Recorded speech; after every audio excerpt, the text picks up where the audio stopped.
জানিয়ে দিচ্ছি আজকের প্রধান প্রধান খবর। বার্তা কক্ষ থেকে যুক্ত আছি আমি নাইমা ইসলাম।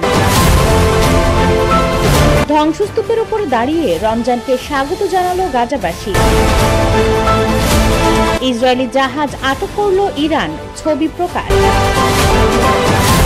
14তম সন্তানের বাবা হলেন ইলন মাস্ক। কোন কথায় রেগে গিয়েছিলেন জেলেনস্কি, কখন মেজাজ হারালেন ট্রাম্প? হামাসের বিবৃতি, অবিলম্বে যুদ্ধবিরতি চুক্তির পূর্ণ বাস্তবায়ন করতে হবে। টানা 40 বছর পর তুরস্কের সঙ্গে যুদ্ধবিরতি ঘোষণা পিকেকে। ইউক্রেনের পাশে ইউরোপের নেতারা। মিশর নয়, এশিয়াতেই রয়েছে বিশ্বের সবচেয়ে প্রাচীন পিরামিড। ট্রাম্পের সঙ্গে উত্তপ্ত বৈঠকের পরও যুক্তরাষ্ট্রের প্রতি কৃতজ্ঞতা জেলেনস্কি। বিস্তারিত জানতে ভিজিট করুন usbengal.com।